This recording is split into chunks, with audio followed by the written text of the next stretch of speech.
محمد و آل محمد صلوات.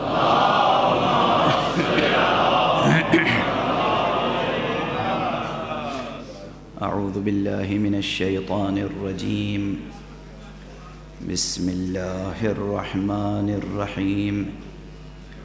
الحمد للہ رب العالمین بارئ الخلائق اجمعین باعث الانبیاء والمرسلین والصلاة والسلام علی اشرف الخلائق اجمعین سید المرسلین وخاتم النبیین سیدنا وشفیعنا ابی القاسم المصطفى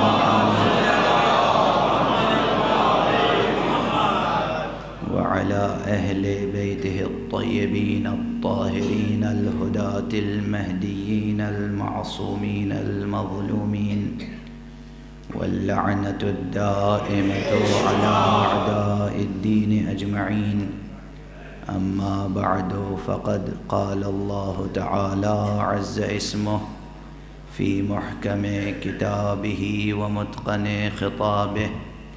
بسم الله الرحمن الرحيم. والتين والزيتون وطور سينين وهذا البلد الأمين. لقد خلقنا الإنسان في أحسن تقويم. صلوات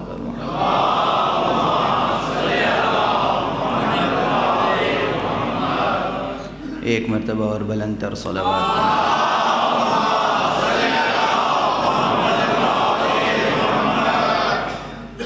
برادران عزیز، قرآن حکیم کے ایک انتہائی مختصر سے سورہ مبارکہ کی ابتدائی چند آیتیں میں نے آپ حضرات کے سامنے تلاوت کی ہیں. موجودہ ترتیب قرآنی کے اعتبار سے یہ سورہ مبارکہ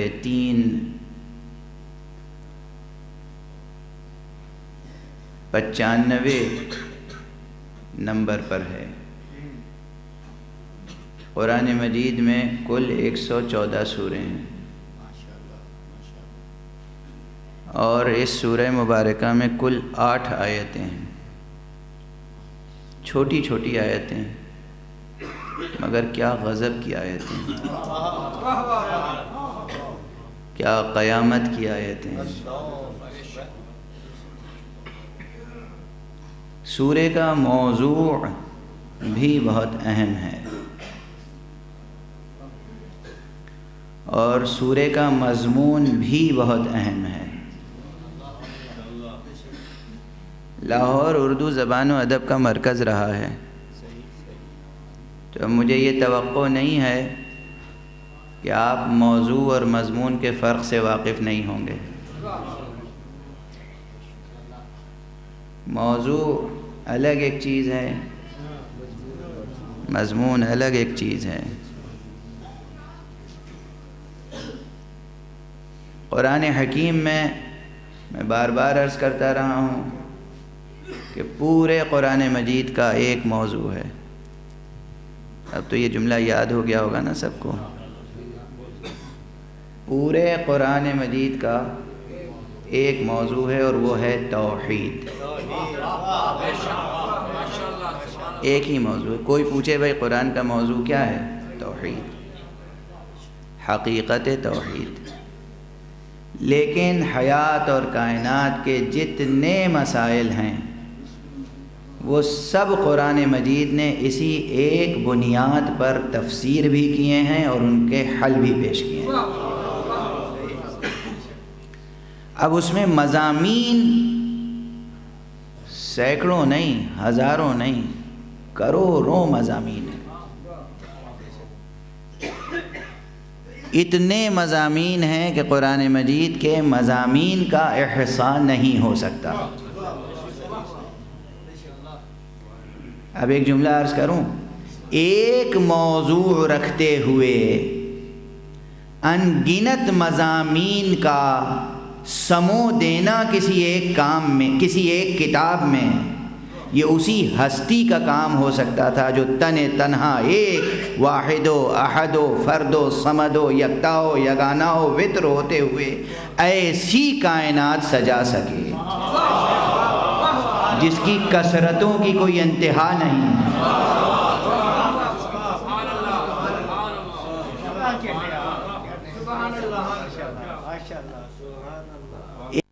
حقیقت ہستی، مگر کتنے ہیں مناظر ہستی۔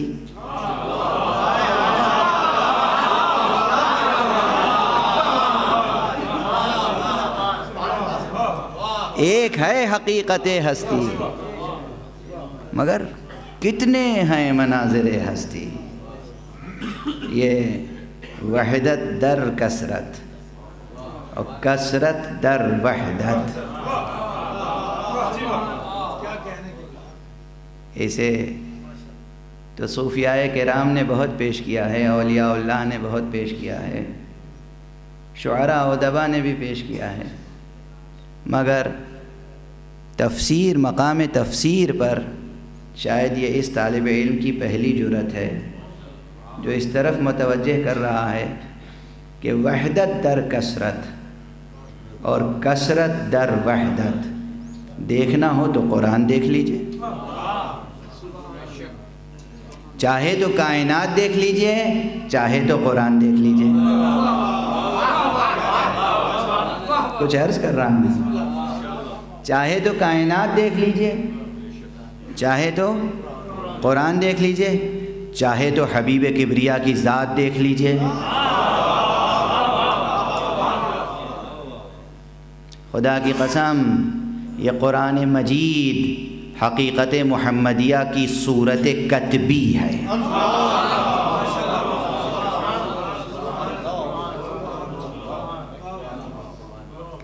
لکھے ہوئے محمد کا نام ہے قرآن،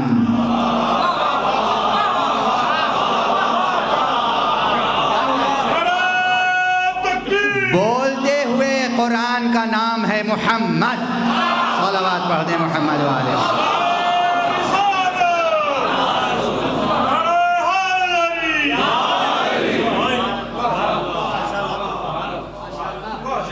یہ قرآن صورت کتبیہ انسان کامل ہے۔ ایک انسان کامل کیا ہوتا ہے؟ ایک انسان کامل پورا قرآن ہوتا ہے۔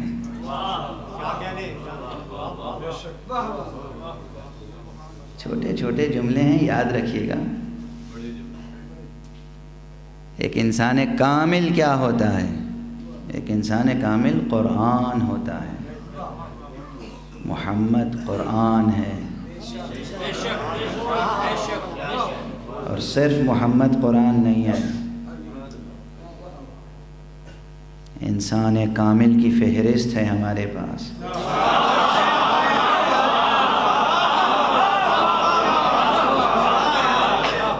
دنیا ایک انسان کامل کو تلاش کرتی ہے، ہمارے مکتب میں آ جائے 14 انسان کامل۔ صلوات پڑھ دیجئے محمد۔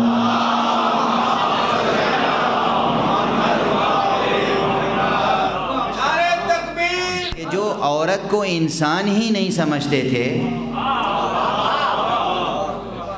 ان کے لیے بھی قابل غور ہے کہ 14 انسان کامل میں ایک ہستی وہ ہے جو عورت ہونے کے باوجود انسان کامل ہے۔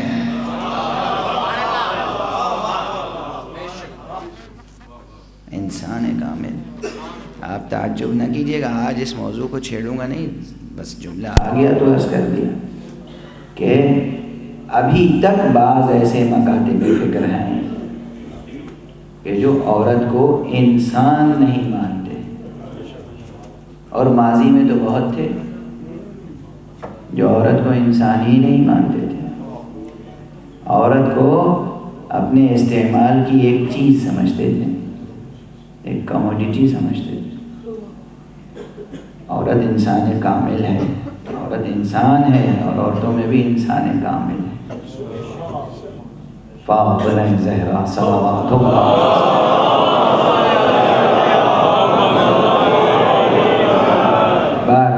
گفتگو کو آگے بڑھا۔ اس سورہ مبارکہ میں بھی کل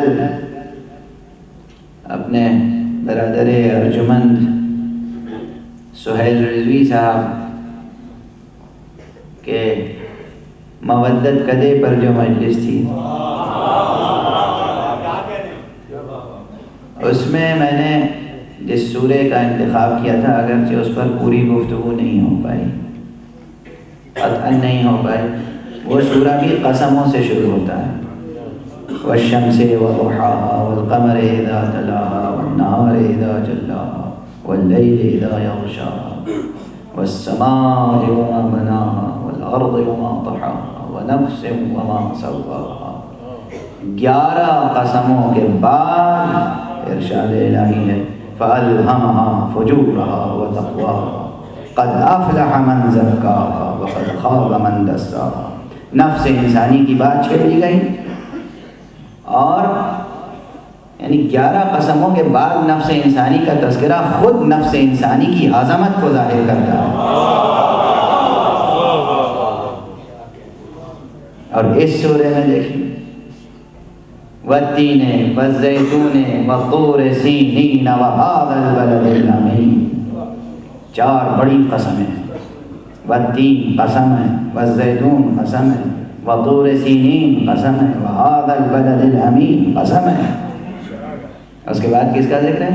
لقد خلقنا الانسان فی احسن تقویم۔ تینوں زیتون کی قسم، طور سینین کی قسم، بلد امین کی قسم، ہم نے انسان کو بہترین اندازہ خلقت کے ساتھ پیدا کیا ہے۔ اس وقت معاشرے انسانی کا سب سے بڑا زیاں یہ ہے کہ انسان ہر چیز کا قدر شناس ہے سوائے اپنے۔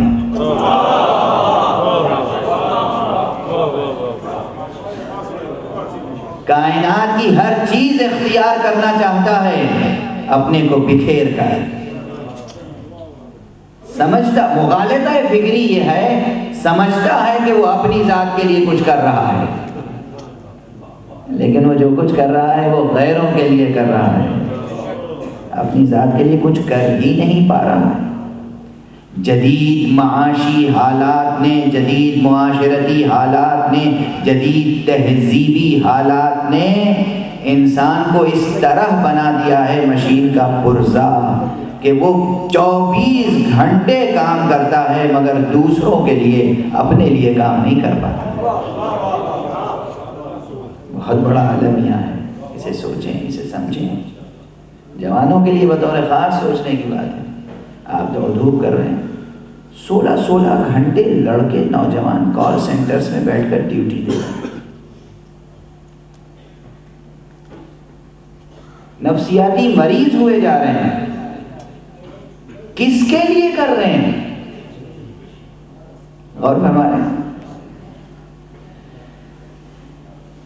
بہرحال اب اس موضوع کو کل بہت کچھ اس پر گفتگو کر چکا، جو ذہن رسا رکھتے ہیں ان کے لیے ایک اشارہ کافی ہوتا ہے۔ میں اکثر کہا کرتا ہوں کہ اگر کوئی شخص اپنے اندر تبدیلی لانا چاہتا ہے، انقلاب اپنی ذات کے اندر برپا کرنا چاہتا ہے، تو بڑے سے بڑے انقلاب کے لیے ایک کلمہ کافی ہوتا ہے، اور اگر کوئی انقلاب برپا ہی نہ کرنا چاہے، پورا قرآن ناکافی ہے، زندگی بھر تقریریں ہم کرتے رہے ناکافی ہے، دنیا لاکھ کہتی رہے قرآن کافی ہے، مگر خدا کی قسم قرآن ناکافی ہے۔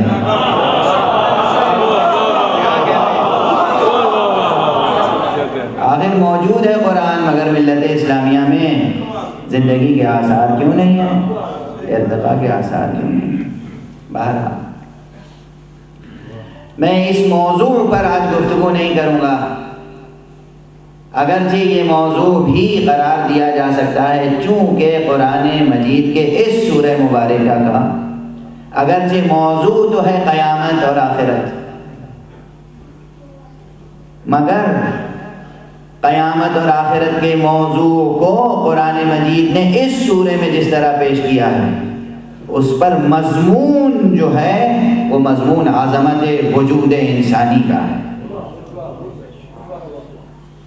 عظمت وجود انسانی کو پہلے پیش کیا، پہلے اپنی خلقت کی طرف متوجہ کیا، آثار خلقت کی طرف متوجہ کیا، آثار قدرت کی طرف متوجہ کیا، آثار ہدایت کی طرف متوجہ کیا۔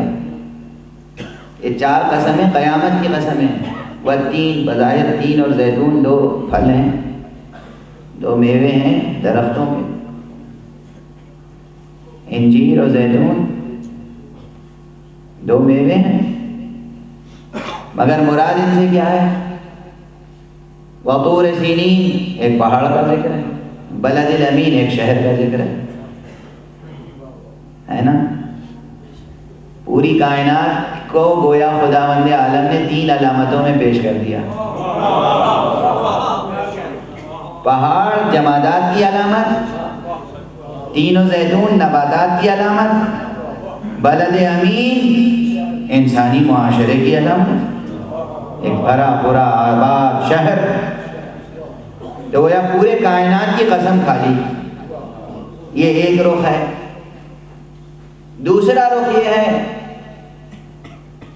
کہ جو مفسرین نے، بیشتر مفسرین نے جسے پیش کیا ہے کہ تین و زیتون سے مراد بالخصوص یہ تین و زیتون پھل نہیں ہیں، یہ میوے نہیں ہیں، بلکہ تین و زیتون سے مراد وہ مقامات ہیں جہاں تین و زیتون کی سب سے زیادہ کاشت ہوتی ہے، پیداوار ہوتی ہے، اور وہ اس لیے مراد ہے چونکہ وہاں اللہ کے دو اولو العزم نبی مبعوث ہوئے۔ طور سینا یہ جبل مناجات ہے۔ طور سینا وہ پہاڑ ہے جس پر اللہ کے اولو العزم پیغمبر نے مناجات کی ہے، اپنے رب کے ساتھ گفتگو کی ہے، اور جناب موسیٰ علی نبینا وعلیہ السلام پر وحی نازل ہوئی ہے۔ اور بلد امین وہ شہر ہے کہ جس میں صادق و امین پیغمبر مبعوث ہوا ہے۔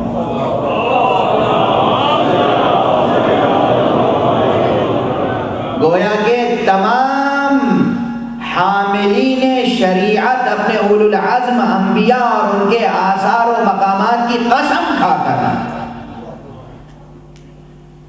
خدا کہہ رہا ہے کہ خدا کہ ان چیزوں کی قسم، ان چیزوں کو گواہی میں پیش کر رہا ہوں تمہارے سامنے کہ میں نے انسان کو بہترین اندازہ خلقت کے ساتھ پیدا کیا ہے۔ مگر دیکھو تو میرا قانون مکافات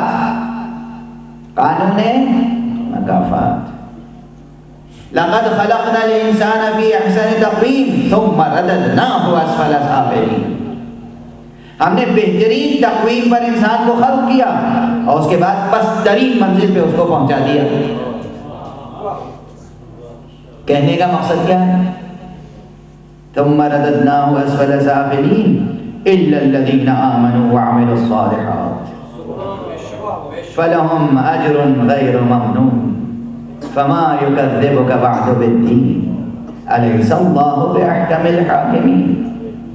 اصل موضوع ہے آخرت، اصل موضوع ہے قیامت، اصل موضوع ہے عدل الہی۔ اس موضوع پر استدلال کیا ہے؟ قانون مکافات۔ استدلال کو کس مضمون میں پیش کیا ہے؟ مضمون عظمت انسانی۔ سمجھ میں آ رہی ہے بات؟ موضوع ہے آخرت، دلیل ہے دلیل مکافات، قانون مکافات۔ قانون مکافات کیا ہے؟ قانون مکافات یہ کہ جو کرو گے وہ بھرو گے،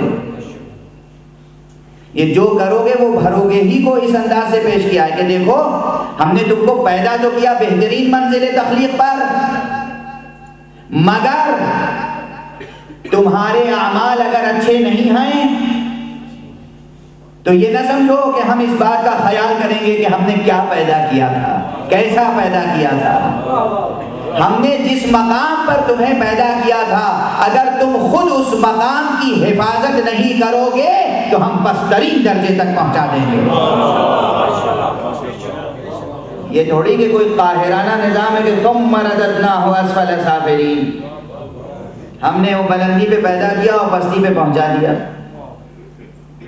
بلندی پر پیدا کیا اور پستی پر پہنچا دیا۔ نہیں، یہ بات نہیں ہے کہ خود خدا نے ایسا کچھ کیا۔ یہ ثم میں بہت بڑی بحث پوشیدہ ہے، اور یہاں پر فکر انگیز بات یہ ہے کہ دیکھو ہر خالق کو اپنی تخلیق سے محبت ہوتی ہے، مجھے بھی تم سے محبت ہے، مجھے بھی تم سے محبت ہے۔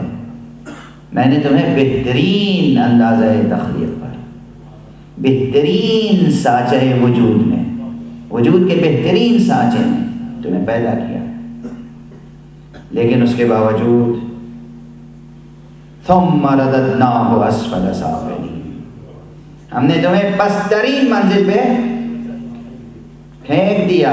بالکل صحیح کہا، الا الذین آمنوا، سوائے ان کے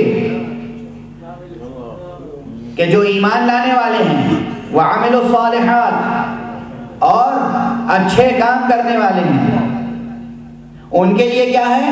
فلہم اجر غیر ممنون، ان کے لیے بے اندازہ اجر ہے۔ قرآن مجید کی ترکیبیں آسان نہیں ہیں سمجھنا۔ اسی سورے میں کم سے کم چند ترکیبیں ایسی ہیں جن کا سمجھنا بہت دشوار ہے۔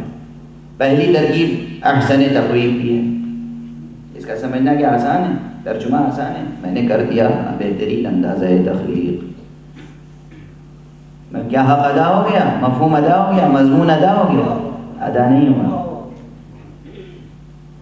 اجر غیر ممنون، یہ ترکیب بے پناہ معنویت رکھتی ہے، اسے کسی دوسری زبان میں ٹرانسلیٹ کیا ہی نہیں جا سکتا، صرف چند توضیحی باتیں کی جا سکتی ہیں۔ اب آپ یہاں پر ذرا ٹھہرے ہیں اور پہلے موضوع کی ذرا اہمیت کا اور اندازہ کر لیں۔ آخرت کا موضوع کتنا اہم موضوع ہے۔ آخرت فراموشی اس وقت معاشرے کا دوسرا بڑا عنصر ہے جو اسے تباہی تک لے جا رہا ہے۔ پہلا عنصر خدا فراموشی، دوسرا عنصر آخرت فراموشی۔ خدا فراموشی پہلا عنصر ہے۔ کل جو جملے ادھورے رہ گئے تقریر میں یہ کہہ رہا تھا کہ آج کے معاشرے کی قدریں اشتہارات متعین کرتے ہیں، لیکن ماضی میں جو معاشرے انسان کے تھے ان معاشروں میں واقعاً اتنی برائیاں نہیں تھیں۔ کیوں نہیں تھیں؟ اس لیے کہ قدروں کا تعین نہ اشتہارات کرتے تھے، نہ مارکیٹ میں ہوتا تھا، نہ سماج کرتا تھا، نہ فرد کرتا تھا۔ قدروں کا تعین خدا کی مرضی اور مصلحت پہ ہوا کرتا تھا۔ مائیں، جاہل مائیں، بوڑھی عورتیں بچوں کو جب کسی اچھے کام کی طرف راغب کر دیتی تو یہ کہتی تھی اللہ کی یہ مرضی ہے بیٹا۔ جب کسی برے کام سے روکتی تھی تو کہتی تھی بیٹا یہ کام نہ کرو، اللہ ناراض ہوگا۔ بہت بڑا عنصر تھا، بہت بڑا عنصر تھا جب ہم بچوں کو خدا کے حوالے سے اچھائی کی طرف بلاتے تھے، خدا کے حوالے سے برائی سے روکتے تھے۔ آج یہ محور بدل گیا، آج ہر بات میں اب خدا یاد نہیں آتا۔ تم یہ کرو گے تو یہ تمہارا پھل ہوگا، کوئی نہ کوئی کمرشل ویلیو ہر عمل کا رکھا گیا ہے۔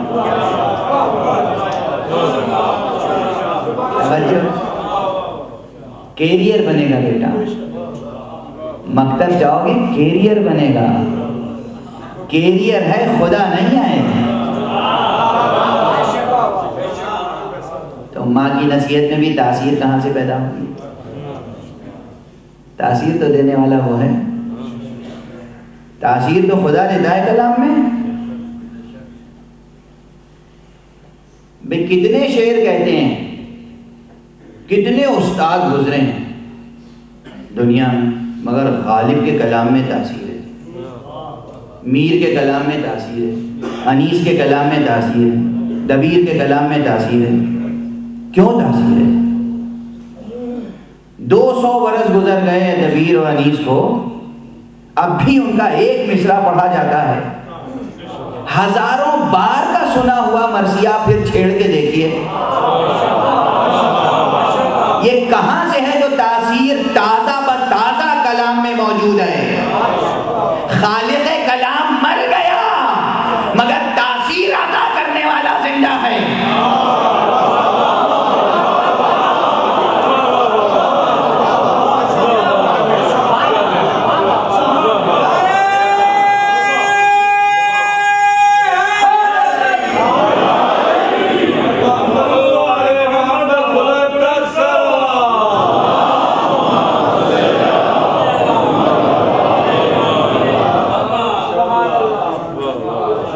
مجھے ایک حدیث یاد آ رہی ہے تو گزارش کرتا چلوں، اور اس میں بھی جوانوں کے لیے بڑی نصیحت اور عبرت اور جاذبیت ہے۔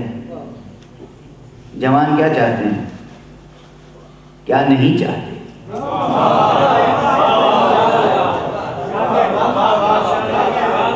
جوان کیا چاہتے ہیں؟ ارے بھائی کیا کیا نہیں چاہتے؟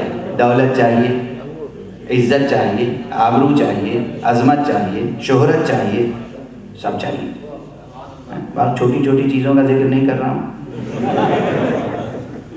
ہو سکتا ہے وہ چھوٹی چھوٹی چیزیں آپ کے لیے بڑی بڑی ہوں، مگر عزت، آبرو، عظمت، وجاہت چاہیے نہیں چاہیے؟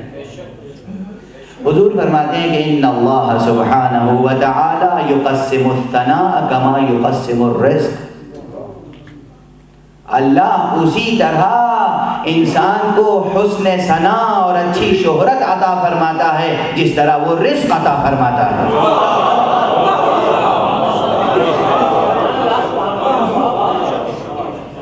جس طرح اللہ رزق عطا کرتا ہے اسی طرح اللہ کسی بندے کو نیک نامی عطا کرتا ہے۔ تو نیک نامی کون عطا کرتا ہے؟ اللہ۔ اپنے زور بازو سے کوئی نیک نامی نہیں حاصل کر سکتا، قطعاً نہیں، بھلا دیجئے، فراموش کر دیجئے۔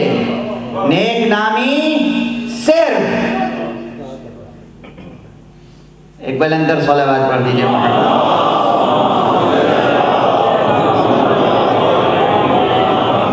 ایک اور بلندر صلوات۔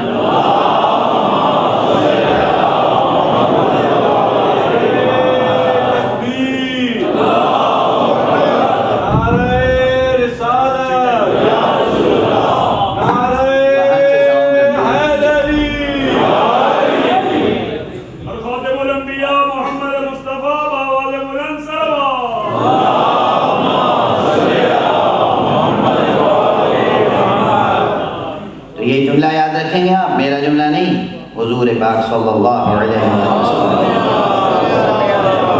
فرماتے ہیں ان اللہ سبحانہ وتعالی یقسم الثناء کما یقسم الرزق، جس طرح وہ رزق تقسیم کرتا ہے اسی طرح وہ حسن ثنا، نیک نامی، صرف شہرت نہیں کہہ رہا ہوں،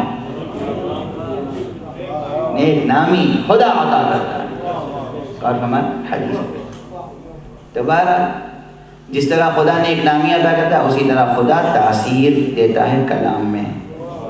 کل مائیں نصیحت کرتی تھی، بچوں پہ اثر ہوتا تھا، آج مائیں نصیحت کرتی ہیں، اثر نہیں ہوتا۔ کل خدا کے لیے مائیں سوچتی تھیں، آج خودی کے لیے سوچتی ہیں۔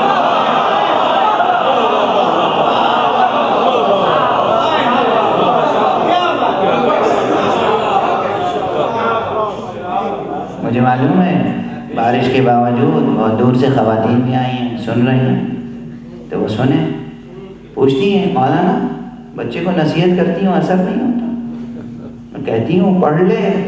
پہلے مائیں کہتی تھی خدا خوش ہوگا اس لیے پڑھو،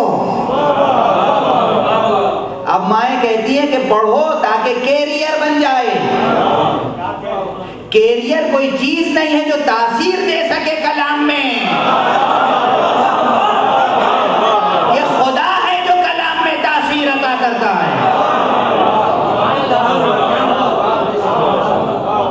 پہلے مائیں کہتی تھی بیٹا اللہ کے رسول خوش ہوں گے, مولا خوش ہوں گے, اچھے انسان بنو. اب کیا نہ اللہ کے رسول کا حوالہ آتا ہے نہ مولا کا حوالہ آتا ہے. اور جب بچوں کو لے کر بیٹھتی ہیں مائیں, اس وقت بھی نہ اللہ ذہن میں ہوتا ہے, نہ رسول ذہن میں ہوتا ہے, نہ مولا ذہن میں ہوتے ہیں. اس وقت بچے کا کیریئر ہے نا, جس نے بچہ دیا ہے وہ آپ سے زیادہ اس بچے کے کیریئر کی فکر رکھتا ہے. آپ اس بچے کو اس کی خاطر تربیت کریں, اس کی خاطر, خدا کی خاطر. تو بات یہ آگے بڑھ گئی. وہ تو صرف غالب کا حوالہ دیا. دیکھیے آخرت کا موضوع اہم ہے. کتنا اہم ہے؟ غالب کے دیوان کا جو پہلا مطلع ہے, نقش فریادی ہے کس کی شوخی تحریر کا, کاغذی ہے بے رہن ہر پہ کرے تصویر کا. کسی مولوی کا شعر تو نہیں ہے نا, غالب بادہ خار کا شعر ہے نا. اس شعر میں فکر کیا ہے؟ اس شعر میں خدا کی قسم عظیم اشعار میں سے ایک شعر ہے. یہ دنیا کے عظیم ترین اشعار میں سے ایک شعر. اگر غالب کچھ نہ کہتے زندگی بھر, صرف یہ ایک مطلع کہہ کے مر جاتے, تب بھی وہ دنیا کے بڑے شعراء میں شمار کیے جانے کے لائق ہو. یہ مطلع اپنی جگہ بہترین حمد کا بھی مطلع ہے. یہ مطلع اپنی جگہ بہترین مناجات اور دعا کا بھی مطلع ہے. اور اس مطلع میں بہترین تصور آخرت بھی موجود ہے. ایک حیرت و استعجاب کے لہجے میں خدا نے گویا حمد کی ہے خدا کی. تغزل کے لہجے میں نقش فریادی ہے کس کی شوخی تحریر کا, کس کی, کس کی. اس میں جو حیرت ہے, بے پناہ حیرت, بے پناہ استعجاب, بے پناہ مبالغہ, شعری اعتبار سے وہ ذہن کو رب اکبر کی طرف لے جاتا ہے. کون ہے اس کائنات کا خالق؟ کون ہے اس کائنات کا خالق جس نے اتنی حسین, اتنی بولتی ہوئی تصویریں بنائی ہیں, اتنی بولتی ہوئی تصویریں. کائنات کی ہر چیز بولتی ہوئی نظر آتی ہے, اس لیے کہ ہر چیز فریادی جو ہے. اور فریادی ہونے کے باوجود یہی لفظ فریادی اور دوسرے مصرے میں کاغذی ہے بے رہن ہر پہ کرے تصویر کا. یہ اب سب لوگ جانتے ہوں گے آپ حضرات, میں کوئی شعر کی شرح کرنے تھوڑی بیٹھا ہوں ممبر پر, مگر میں موضوع کی اہمیت کے لیے عرض کر رہا ہوں کہ یہ موضوع ہر دھڑکتے ہوئے دل کا موضوع ہے, ہر سوچتے ہوئے ذہن کا موضوع ہے. خدا اور آخرت, خدا اور آخرت, اس فکر سے کوئی آزاد نہیں ہو سکتا. اس فکر سے کوئی ذہن اور کوئی ضمیر خالی نہیں رہ سکتا. ہر ذہن کی طلب خدا ہے, ہر ضمیر کی طلب آخرت.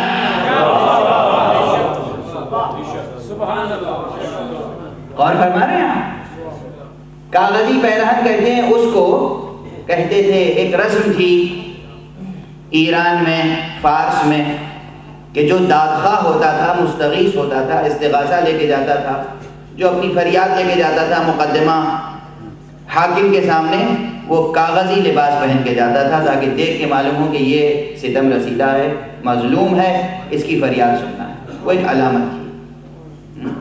آج کل جو لوگ مستغیث ہوتے ہیں وہ کوئی علامت نہیں رکھتے, جو قاضی ہے اسے ایک خاص لباس پہنایا جاتا ہے، اس لیے کہ اس دور میں سب سے زیادہ مظلوم تو جج ہی ہوتا ہے،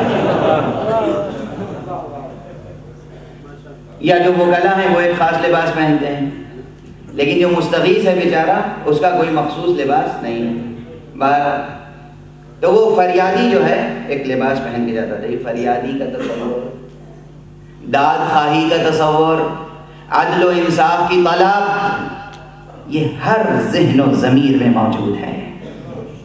یعنی آخرت کا مضمون و موضوع ہمارے اور آپ کی زندگی کی ضرورت ہے، ہماری فطرت سے جڑا ہوا ہے، ہمارے دل سے جڑا ہوا مضمون ہے، اور عظمت انسانی کے ساتھ بھی جڑا ہوا مضمون ہے۔ اب یہاں خاص عظمت انسانی کا ایک پہلو یہ بھی ہے، توجہ رہے، کہ اگرچہ کائنات کی ہر شے داد طلب ہے، ذرہ ذرہ داد طلب ہے، پتا پتا داد طلب ہے، داد طلب یعنی تعریف طلب نہیں، داد طلب یعنی انصاف طلب، داد انصاف، داد طلب ہے ہر شے، ہر نقش فریادی ہے، ہر نقش کاغذی پیرہن پہنے ہوئے ہے گویا، اور یہ کاغذی پیرہن پہن کر پوری کائنات کسی ایک کی تلاش میں ہے۔ یہ تلاش اپنی اصل کی بھی تلاش ہے اور اپنے زندگی کے محاسبے کی بھی تلاش۔ توجہ ہے؟ اچھا، اگر یہ بات ذہن نشین ہو جائے کہ آخرت و قیامت کا مضمون کتنا اہم ہے، تو پھر عرض کروں کہ اگرچہ کائنات کی ہر شے روز آخرت کی منتظر ہے، لیکن خصوصیت کے ساتھ یہ شرف انسان کو بخشا گیا کہ روز حشر انسانوں کے لیے قائم ہوگا۔ توجہ ہے؟ اپنا اعزاز دیکھ رہے ہیں آپ؟ ہر چیز اس کی بارگاہ میں پہنچنا چاہتی ہے، مگر وہ اپنی بارگاہ میں بلا رہا ہے صرف انسان کو۔ عظمت دیکھیے اپنی، احساس ہوا کچھ؟ لوگ آخرت سے ڈرتے ہیں، ڈرنا بھی چاہیے، مگر ڈر کی دو قسمیں ہوتی ہیں، خوف کی دو قسمیں ہوتی ہیں۔ اردو میں لے دے کر ایک ہی لفظ، ایک ہی کلمہ ڈر ہے، عربی میں بہت سے الفاظ ہیں، خوف، خشیت، خشوع، خضوع، مراتب ہیں نفس کے۔ تقویٰ، تقویٰ کا ترجمہ خوف نہ کیا کیجیے، تقویٰ میں ڈر کا مفہوم ضمنی ہے، اصلی نہیں ہے۔ اور کیا ہے وہاں پر بھی مفہوم؟ خوف ایک منفی ہوتا ہے، ایک مثبت۔ منفی یہ ہے کہ جیسے ہمیں سانپ سے ڈر لگتا ہے، مثبت یہ ہے کہ جیسے کسی شفیق بزرگوار بزرگ ہستی کے سامنے جاتے ہوئے ڈر معلوم ہوتا ہے، معلوم ہے بزرگ ہے، معلوم ہے شفیق ہے، معلوم ہے ہمیں چاہتا ہے، معلوم ہے ہمیں گزند نہیں پہنچائے گا، پھر بھی بارگاہ میں حاضر ہوتے ہوئے ایک ڈر محسوس ہوتا ہے کہ کہیں ہم سے اس کے خلاف ادب کوئی انجام، کوئی کام سرزد نہ ہو جائے۔ یہ خوف ہوتا ہے نا، یہ خوف مثبت خوف ہے، یہ خوف منفی خوف ہرگز نہیں ہے۔ ہم میں اور آپ میں آخرت کا یہ خوف ہونا چاہیے کہ رب اکبر نے اپنی بارگاہ میں طلب کیا ہے، تو ہم اس انداز سے حاضری دیں کہ اس کی بارگاہ کے آداب پامال نہ ہو جائیں۔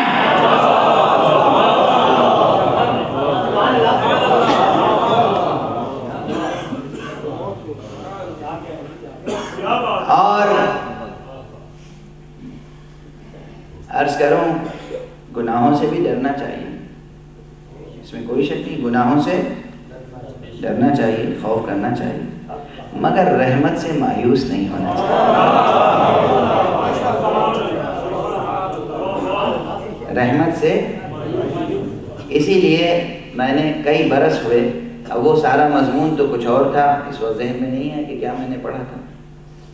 غالباً 4 برس یا 5 برس قبل کراچی میں مدینۃ العلم کی مجلسوں میں 2 سال تک متواتر میں نے آخرت اور قیامت کے موضوع پر 10 مجلسیں پڑھی تھیں، اور اس کا عنوان تھا عید حشر یا جشن محشر.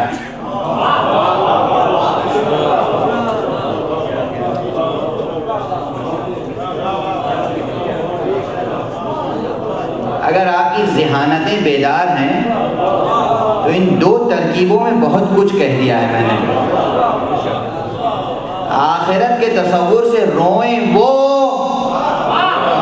کہ جو شفیع نہ رکھتے ہوں.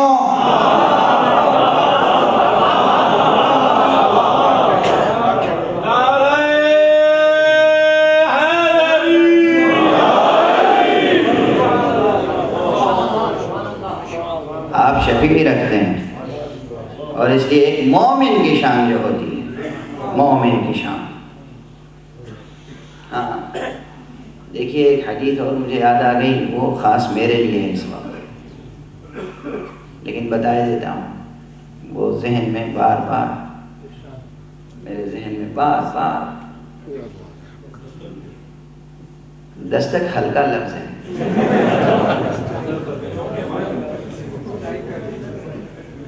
سرزنش کر رہی. اب حدیث یہ ہے کہ بدترین فقیہ وہ ہے جو لوگوں کو خوف خدا سے آزاد کر دے یا رحمت خدا سے مایوس کر دے.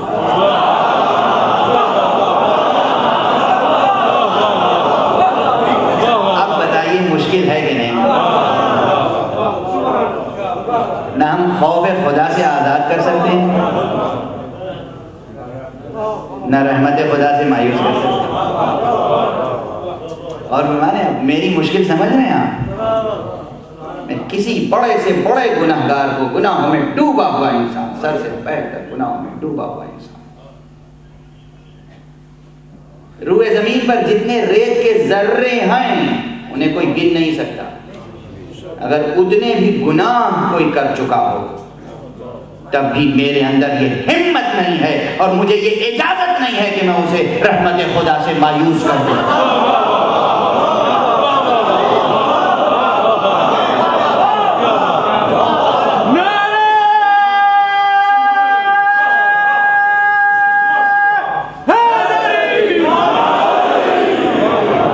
اذن نہیں ہے، اجازت نہیں ہے،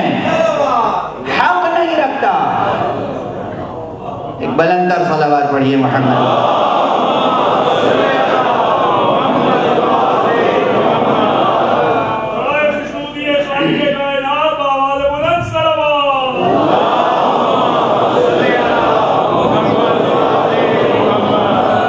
یہ اتنا قریب کیے دے رہے ہیں کہ میرا منہ ہی بند ہو جائے گا، میں بول کیا سکتا ہوں. ارے بھائی آپ کے سامنے پوری دستگاہ رکھی ہوئی ہے، آپ وہاں سے ساؤنڈ کنٹرول کریں. ایک بلندر صلوات پڑھیں محمد.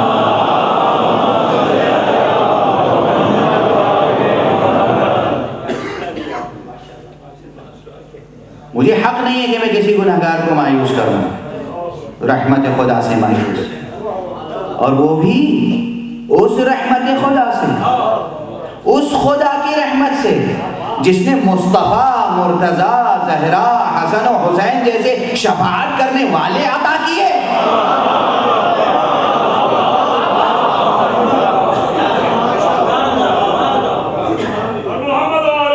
اور اس مومن کو مایوس کروں کہ جو ان کی محبت و ولایت کا دم بھرتا ہو. میں اس روایت سے چشم پوشی نہیں کر سکتا، یہ روایت صحیح ہے، درست ہے. فرمایا گیا، متعدد معصومین نے فرمایا ہے کہ اگر کوئی شخص دنیا کے صحراؤں کی تمام ریت کے ذروں کے ہم عدد بھی گناہ کر چکا ہو مگر اسے رحمت خدا سے مایوس نہیں ہونا چاہیے، بشرطے کہ وہ ہماری ولایت بھی رکھتا ہو.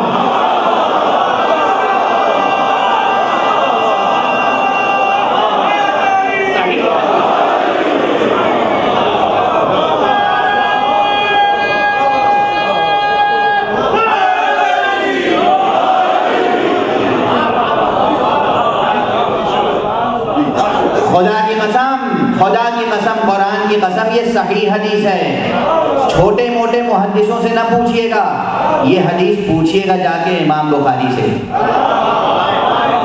پوچھیے گا, پوچھیے امام بخاری سے, پوچھیے امام مسلم سے, پوچھیے حضرت ترمذی سے, پوچھیے امام احمد ابن حنبل سے. دیکھیے مسند احمد ابن حنبل,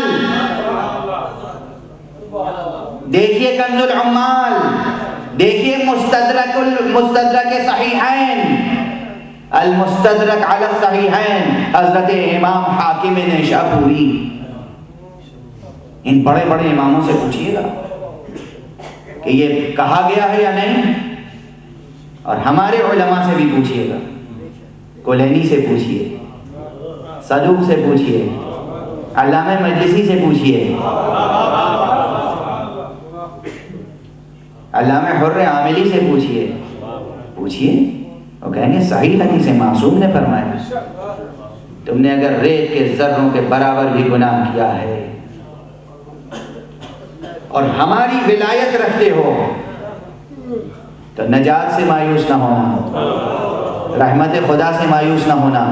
ایک طرف یہ حد ہے, ایک طرف یہ حد ہے, دوسری طرف مجھ میں ہمت نہیں ہے کہ میں کسی ایسے شخص کو بھی جس نے زندگی میں کوئی بھی گناہ نہ کیا ہو خوف خدا سے بے نیاز کر سکوں. العظمت للہ, خدا کی قسم, جلال الہی, جمال الہی, مرتبہ کمالات الہیہ, اس کے شایان شان عبادت کون ہے جو کر سکے؟ گناہ نہ کرنا کوئی احسان ہے خدا پر؟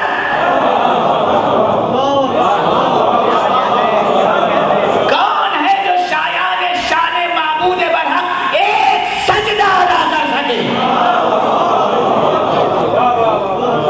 خدا کی قسم اس کائنات میں کوئی نہیں ہے جو صرف اپنی عبادتوں, اپنی ریاضتوں, اپنے تقوی, اپنے حسن عمل کی بنیاد پر نجات پا جائے جب تک کہ محمد اس کی شفاعت نہ کرے.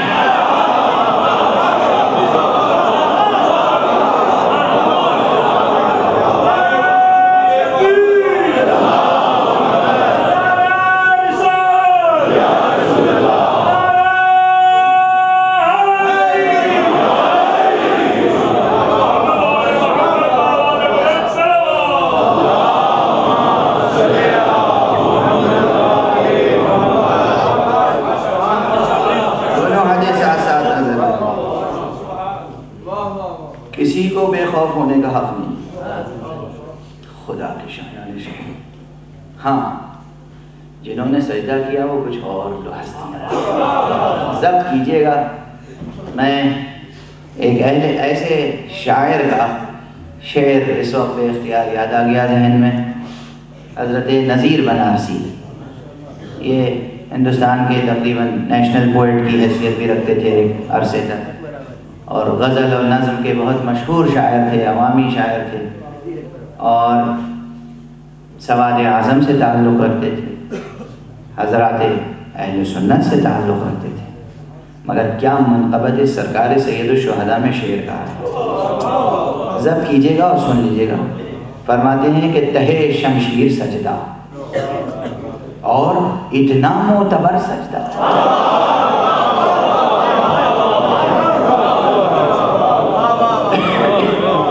تہے شمشیر سجدہ اور اتنا معتبر سجدہ, بتاؤ بے نیاز اب بندگی کا اعتبار آیا.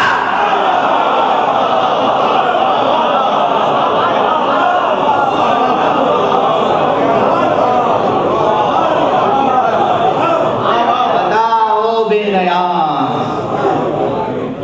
اب بندگی کا اعتبار آیا. وہ ہستیاں کچھ اور ہیں. مصطفیٰ کی پیشانی ہے جو وہ سجدے ادا کر سکتی ہے, مرتضیٰ کی پیشانی ہے جو وہ سجدے ادا کر سکتی ہے, زہرا کی پیشانی, حسن اور حسین کی پیشانی, سید سجاد ہیں. وہ 14 ہستیاں ہیں جن کے برابر انبیاء بھی عبادت نہیں کر سکتے. کیوں کہہ رہا ہوں انبیاء بھی عبادت نہیں کر سکتے؟ جن کے برابر اگر کوئی نبی ان کے برابر عبادت کر سکتا ہوتا تو مقام معراج میں یہ ظاہر نہ کیا گیا ہوتا کہ تمام نبیوں کو بیت المقدس میں جمع کر کے نماز مصطفیٰ سے پڑھوائی گئی۔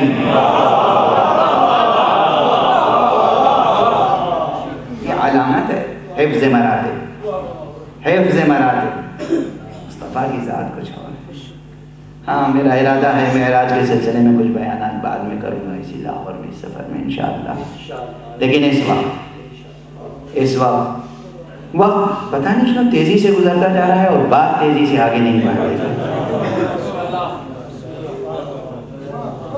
آج سے دیکھی تو جملہ کہہ سکتا ہوں میں کہ نہ میں رحمت خدا سے مایوس کر سکتا ہوں، نہ میں خوف خدا سے آزاد کر سکتا ہوں۔ پھر بھی اتنا ضرور ہے کہ اگر جذبہ ولایت ہے، شعور توحید ہے اور دامن مصطفیٰ و اہل بیت مصطفیٰ ہاتھ میں ہے تو امید قوی رہے، خوف پر غالب رہے۔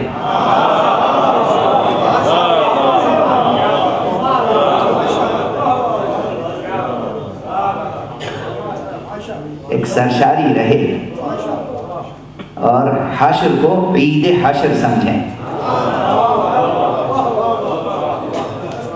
ہر مومن دیدار الہی کا متمنی ہے کہ نہیں؟ ہے نا؟ ہر مومن دیدار الہی کا متمنی ہے۔ سارے مسلمان دیدار الہی کے منتظر ہیں۔ کون نہیں متمنی دیدار الہی کا؟ جناب موسیٰ کلیم اللہ، رب ارنی انظر الیک، پروردگار میں تجھے دیکھنا چاہتا ہوں۔ کون نہیں ہے جو خدا کو دیکھنا نہیں چاہتا؟ رب کریم کو، رب رحیم کو، رازق عظیم کو کون ہے جو اسے دیکھنا نہیں چاہتا؟ انبیاء، اوصیاء سب دیکھنا چاہتے ہیں۔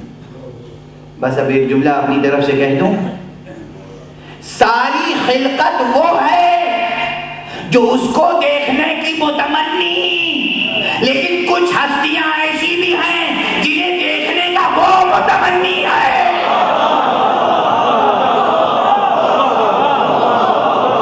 جو اسے دیکھنے کے متمنی ہیں وہ دور تک جاتے ہیں، جنہیں وہ دیکھنے کا متمنی ہے انہیں مقام قاب قوسین و ادنیٰ میں بلاتا ہے۔ صلوات علی محمد و آل محمد۔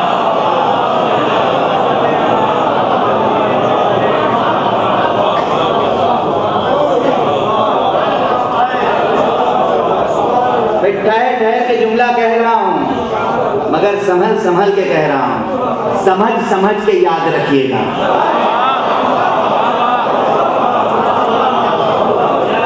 بے سمجھے نہیں، قطعاً نہیں، بے سمجھے نہیں، سمجھ کے یاد رکھیے گا۔ سب اس کے دیدار کے متمنی ہیں، سب، مگر کوئی تو ہے نا جن کے دیدار کا وہ متمنی ہے۔ اچھا اب بس عجیب نازک منزل آ گئی یہاں پر، باتوں میں کیا کیا مشکلیں حل ہو جاتی ہیں۔ یا عزیزو آپ مجھے داد نہ دیا کریں، دعا دیا کریں، میرا کچھ اس میں دخل نہیں ہے، اس منبر کو نسبت اس سے ہے۔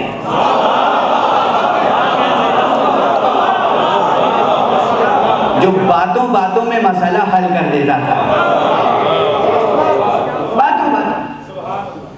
ساری خلقت اس کی متمنی دیدار، وہ بھی بعض ہستیوں کا متمنی دیدار۔ اب جب روز حشر ہوگا تو منظر یہ ہوگا کہ وہ تو وہ ہستی ہے جو نظر آ ہی نہیں سکتی، جو اس کو دیکھنا چاہیں گے وہ کہے گا پہلے انہیں تو دیکھ لو جنہیں میں دیکھنا چاہتا تھا۔ صلوات علی محمد و آل محمد۔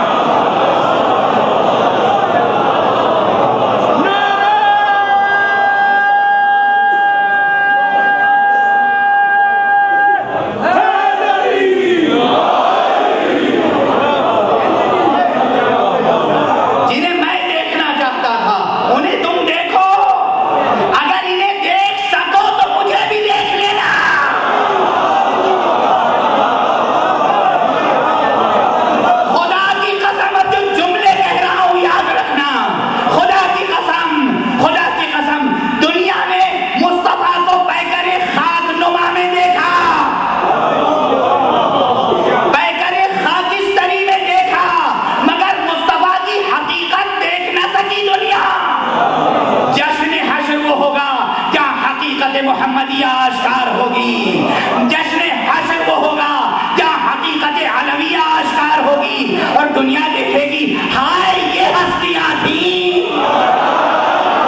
ابھی تک صحت و سلامتی علماء حق و مومنین و مومنات و آواز بلند صلوات.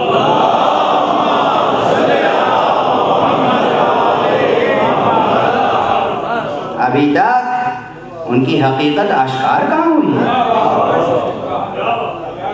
ابھی حقیقت محمدیہ آشکار نہیں. نگاہ عارف چاہیے، قلب عارف چاہیے ان باتوں کو سمجھنے کے لیے.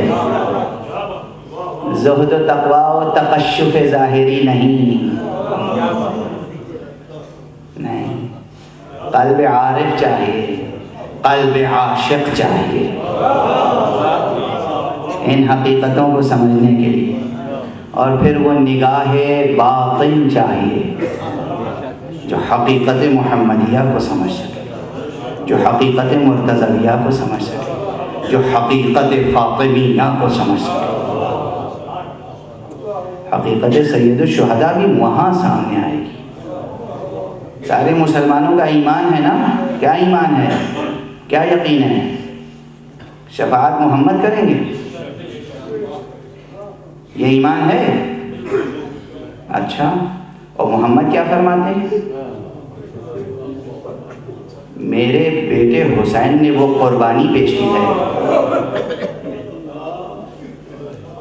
کہ خدا نے حق شفاعت اسے دے دیا.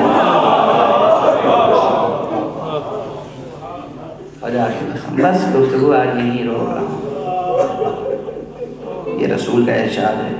تمام بڑے محدثین سے پوچھ لیجیے گا. میں مناظرانہ انداز میں روایتی انداز میں حوالے دینے کا عادی نہیں، لیکن جب تک کوئی حدیث اچھی طرح جانچ پرکھ نہیں لیتا ذکر نہیں کرتا.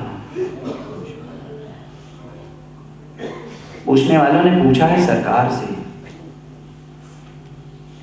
جب سرکار کی زندگی میں مجلس حسین برپا ہوئی تھی، تم ہم سے کہتے ہو، لوگ ہم سے کہتے ہیں کہ مجلس کیوں برپا کرتے ہیں؟ یہ وہ مجلس ہے جو اللہ نے برپا کی ہے.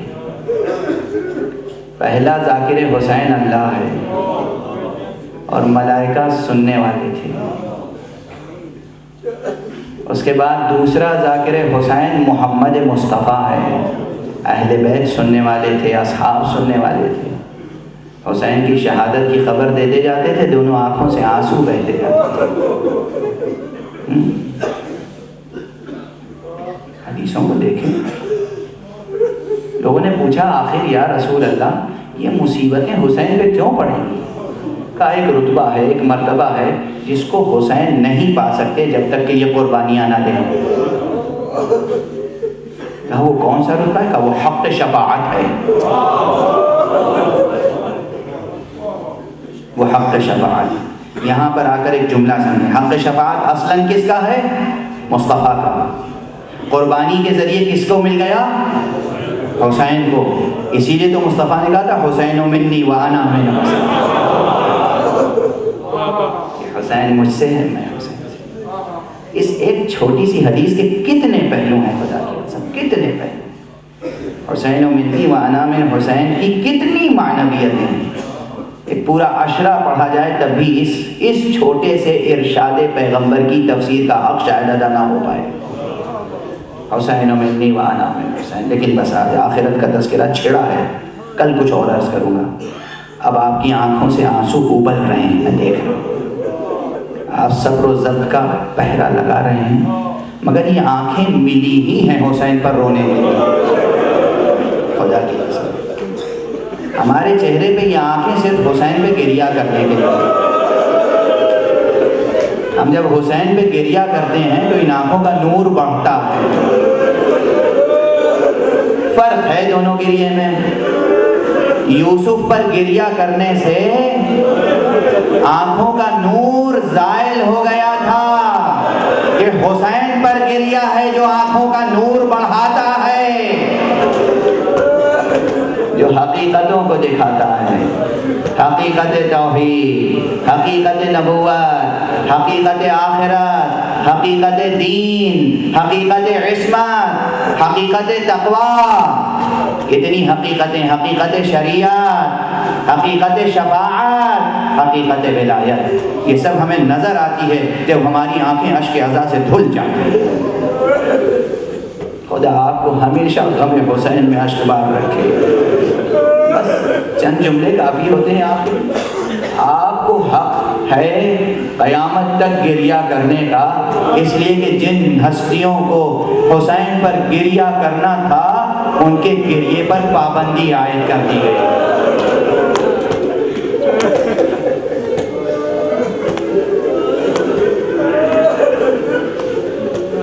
میں نے چند جملے کہے تھے حیدرآباد سندھ میں، اور اس جملے کے پیچھے قرآنی استدلال بھی ہے، حدیث بھی ہے، تاریخ بھی ہے، مگر اب مقام مسائل میں تفصیل کی گنجائش تو ہوتی نہیں ہے۔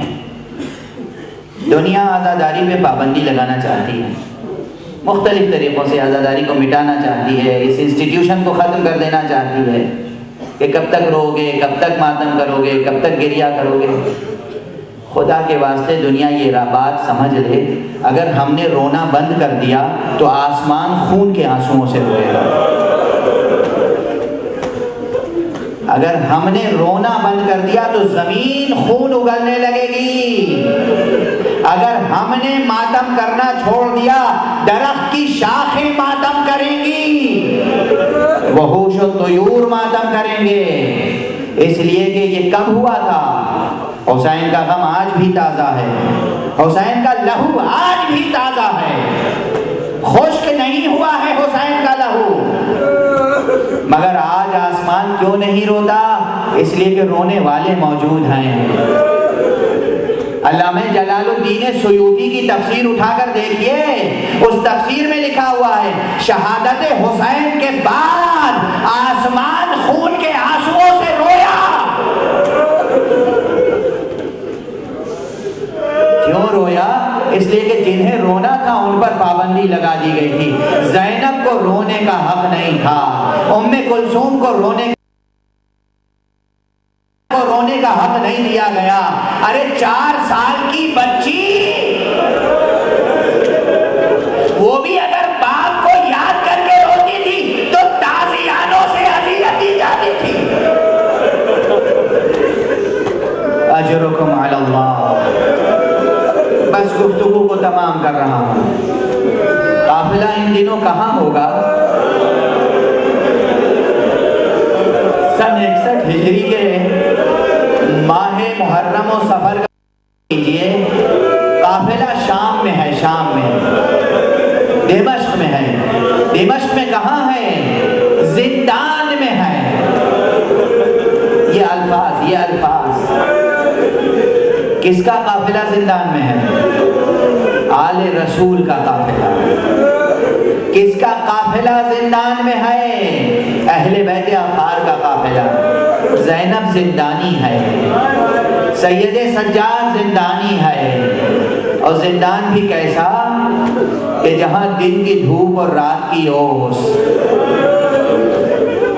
خدا معلوم قافلے میں کتنے بچے تھے، کتنے بچے تو راستے میں ہلاک ہو گئے، لیکن چند بچے تھے جو شام تک رہے، اور وہ بچے اپنی ماؤں سے، پھوپھیوں سے گفتگو کرتے تھے۔ بچے، چھوٹے بچے، ان کی نفسیات کیا ہوتی ہے؟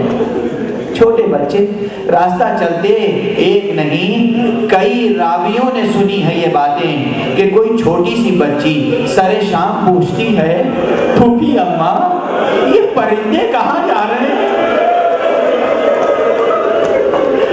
پھوپھی کہتی ہے بیٹا یہ اب اپنے گھونسلوں کی طرف، اپنے گھروں کی طرف جا رہے ہیں۔ وہ پوچھتی ہے پھوپھی اماں ہم اپنے گھر واپس کب جائیں گے؟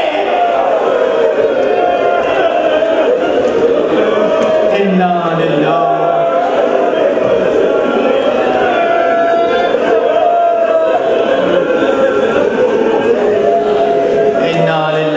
و انا الیہ راجعون۔ رضا بقضاء